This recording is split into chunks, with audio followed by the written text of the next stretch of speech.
ప్రభు అయిన యేసుక్రీస్తు నామమున మీ అందరికీ నా యొక్క వందనాలు. ఈ యొక్క సమయమందు మనము మత్తయి సువార్త 13వ అధ్యాయము 16వ వచనాన్ని ధ్యానం చేసుకుందాం. చదవండి. అయితే మీ కన్నులు చూచుచున్నవి గనుక అవి ధన్యములైనవి, మీ చెవులు వినుచున్నవి గనుక అవి ధన్యములైనవి. దేవుడు తన మాటలు మన వినికిడిలో దీవించునుగాక. ఆమేన్. ఈ వచనంలో ప్రభు అయిన యేసుక్రీస్తు అక్కడ ఎన్నో వందల వేల ఆ జన సమూహముల మధ్యన మాట్లాడుతున్న ఈ మాట ఏంటి అని మనం చూస్తే, మీ కన్నులు చూచుచున్నవి గనుక అవి ధన్యములైనవి, మీ చెవులు వినుచున్నవి కనుక అవి ధన్యములైనవి అని ప్రభువు చెప్తున్నారు. రోజు మనము ఎన్నో చూస్తున్నాం కదా, రోజు మనం ఎన్నో వినుచున్నాం.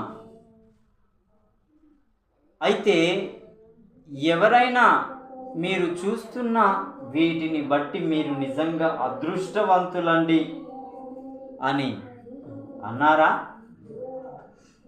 ఈ సంగతులు మీరు వింటున్నారు కాబట్టి నిజంగా మీరు దీవింపబడిన వారండి అని ఎవరైనా అన్నారా? చెప్పండి. అనలే కదా.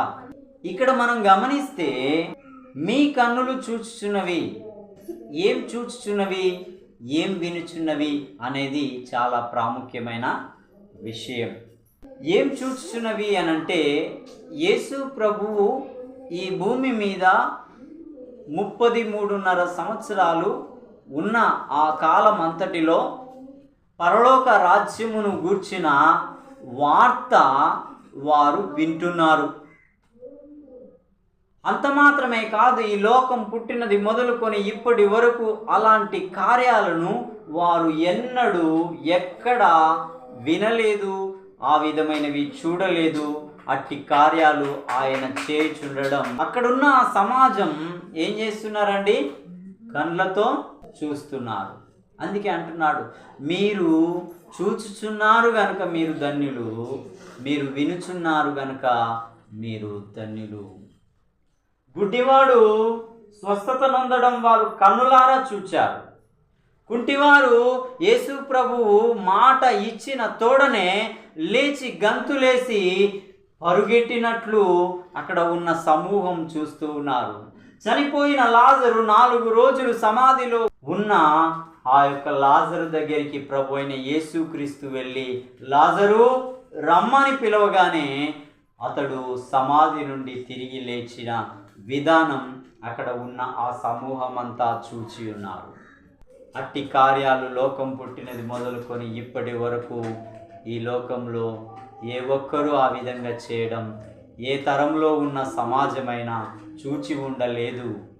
కానీ ఇప్పుడు మీరు చూచుచున్నారు, అందుకే మీరు ధన్యులు అని ప్రభు అంటున్నాడు. అలాగే పరలోకమును గూర్చిన వార్తను మీ చెవులు వింటున్నాయి. ఆ పరలోకం వెళ్ళాలి అంటే ఏం చెయ్యాలి అని ఇప్పటి వరకు ఈ లోకంలో ఏ ఒక్కడు చెప్పలేదు.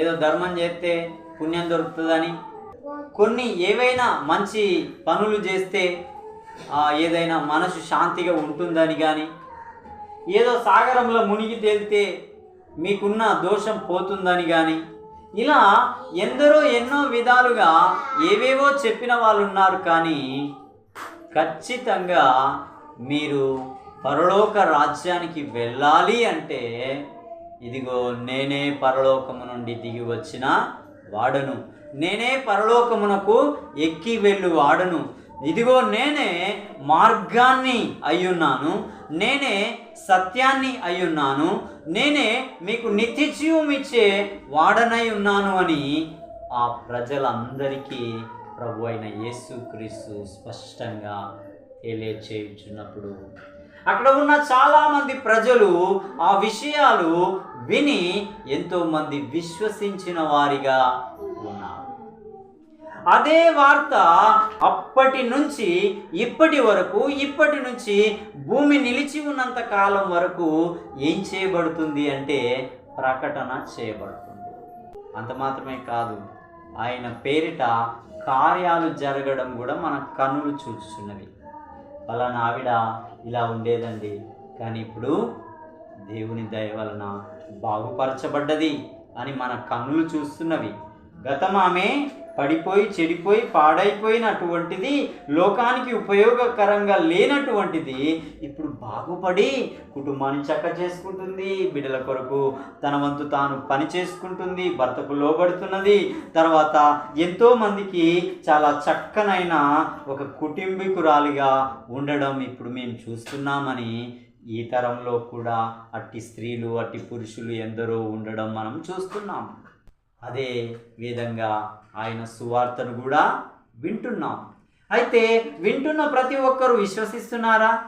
అలాగే వస్తున్న ప్రతి ఒక్కరూ స్వస్థత పొందుతున్నారా?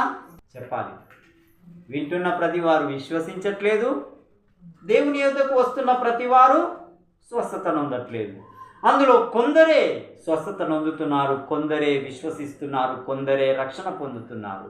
దానికి గల కారణం ఏంటి అని మనం చూసుకుంటే చూడండి, 16వ అధ్యాయం నేను తీసి చదువుతాను, 17వ వచనం. అందుకు యేసు, సియోను బర్యోనా, నీవు ధన్యుడవు, పరలోకమందున్న నా తండ్రి ఈ సంగతి నీకు బయలుపరచనే కానీ నరులు నీకు బయలుపరచలేదు. ప్రభు అంటాడు, ఫిలిప్పు దైన కైసరయ అనే ఒక ఊరిలోనికి వచ్చినప్పుడు యేసు ప్రభు శిష్యులతోటి అంటాడు, మనుష్య కుమారుడు ఎవరని జనులు ఏమని చెప్పుకుంటున్నారు అని అక్కడున్న శిష్యులని అడుగుతాడు. అయితే కొందరు ఏమంటారంటే, ఆ శిష్యుల్లో 12 మంది శిష్యుల్లో కొందరు శిష్యులు, ప్రభువా నీవు బాప్తిస్మం ఇచ్చే యోహాను అని అంటున్నారు అని కొందరు అంటారు. ఇంకొందరు ఏమంటారంటే, ప్రభువా నీవు ఏలియావని అనుకుంటున్నారు, చుట్టూ ఉన్న సమాజం నీవు ఏలియావని అనుకుంటున్నారు అని అంటారు. ఇంకొందరు ఏమంటారంటే, లేదు ప్రభువా నీవు ప్రవక్త అయిన యిర్మియావని లోకమంతా చెప్పుకోవడం మేము వింటున్నాం అని అంటారు.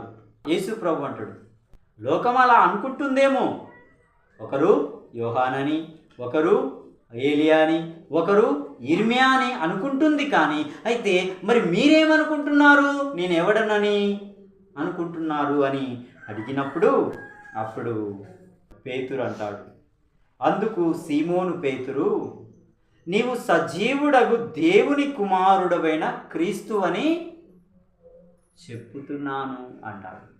ఈ సీమోను ఒక్కడు సత్యం పలికాడు. సమాజం కొందరు ఏమంటున్నారు, యోహాన్ అనుకుంటున్నారు, కొందరు ఏమనుకుంటున్నారు, ఏలియా అనుకుంటున్నారు, ఇంకొందరు ఏమనుకుంటున్నారు, యిర్మియా ప్రవక్త అనుకుంటున్నారు. అయితే మీరేమనుకుంటున్నారు అని అంటే అందులో ముఖ్యుడైన పేతురు ఏమంటున్నాడంటే, నీవు సజీవుడగు దేవుని కుమారుడవైన క్రీస్తు అని చెప్పడం చూస్తున్నాం.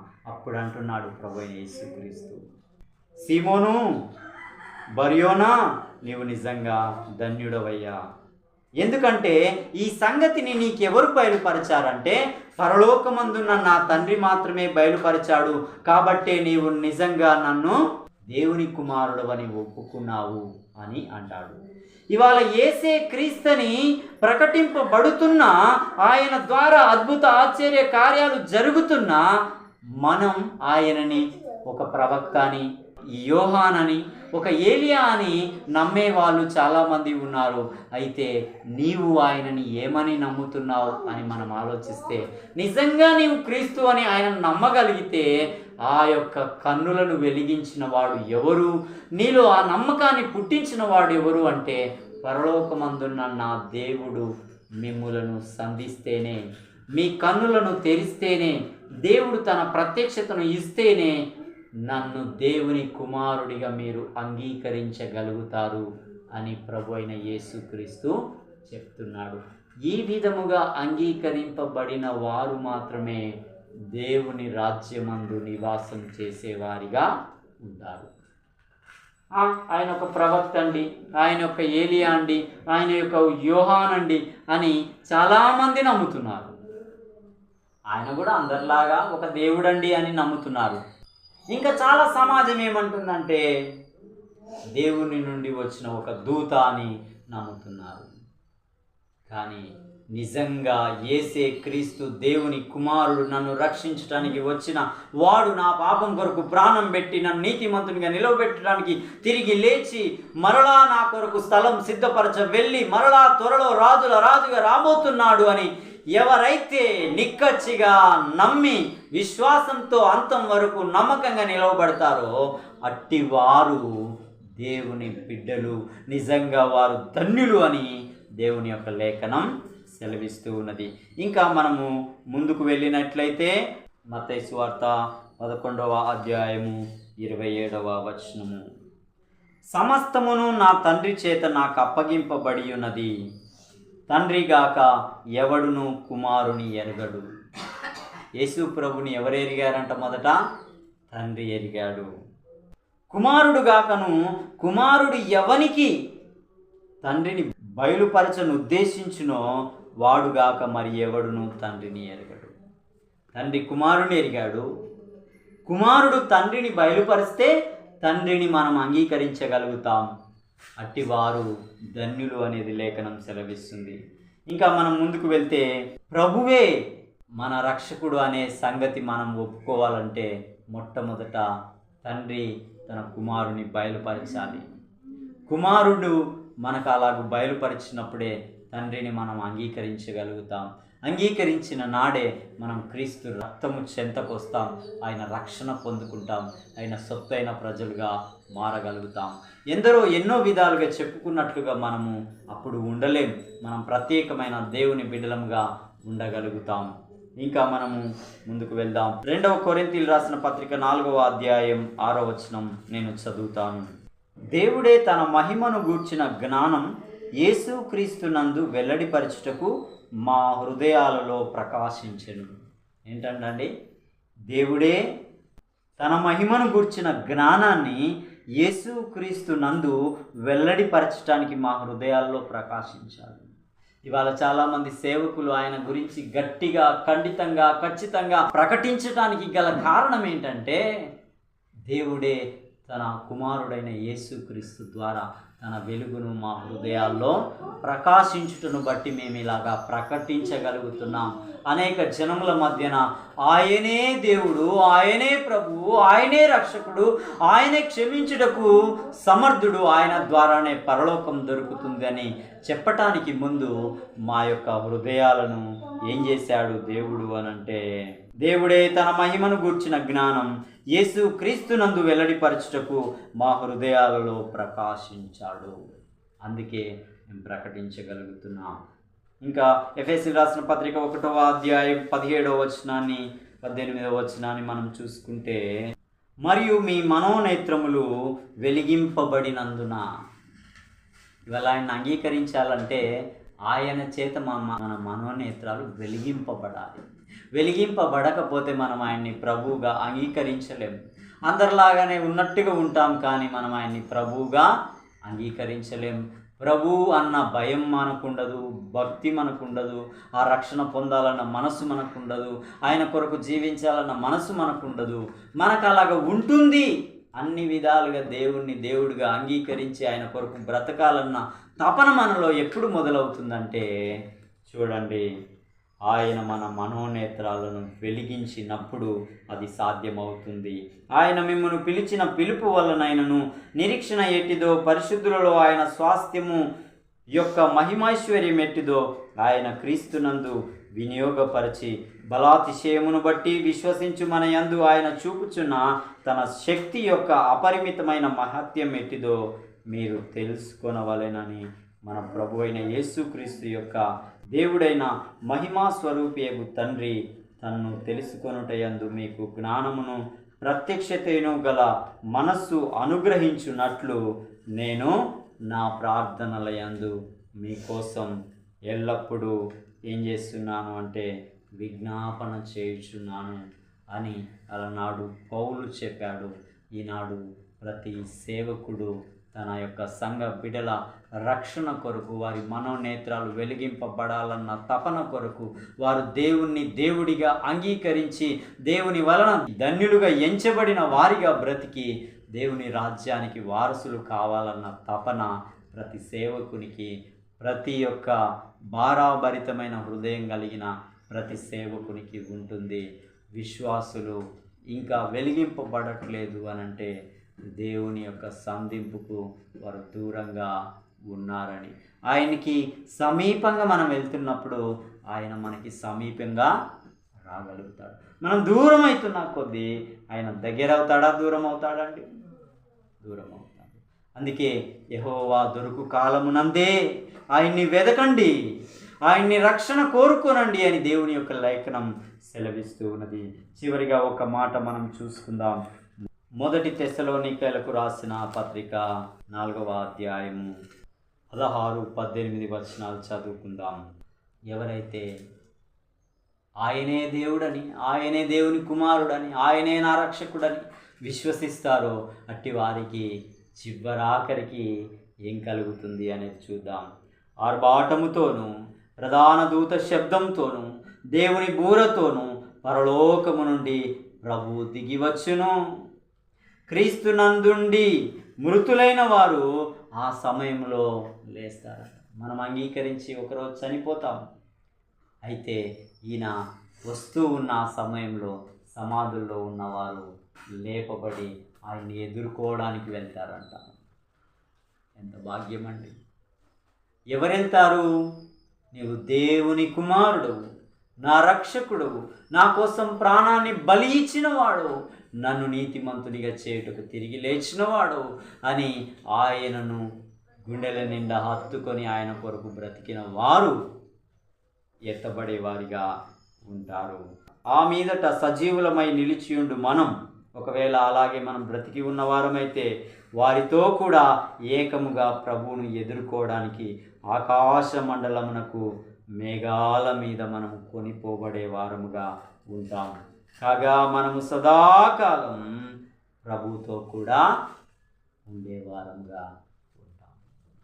కొందరు ఏలియా అన్నవారు అక్కడ ఉండారు, కొందరు ఇర్మియా అన్నవారు అక్కడ ఉండారు, అలాగే కొందరు యోహాను అని అనుకున్నవారు ఉండరు. ఆయన కూడా దేవుని లాంటోడే కానీ అన్నవాళ్ళు ఉండరు. ఆయన ఒక దేవుని దూత అన్నవారు ఉండరు.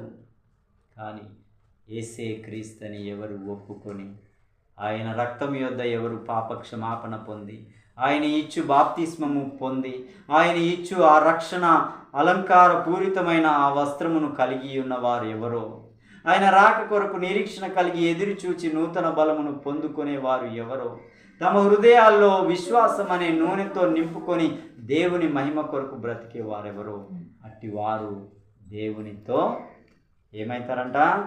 కాగా మనం సదాకాలం ప్రభువుతో కూడా ఉండటానికి వెళ్ళేవారంగా, వెళ్ళి ఆయనతో ఉండేవారముగా ఉంటాం.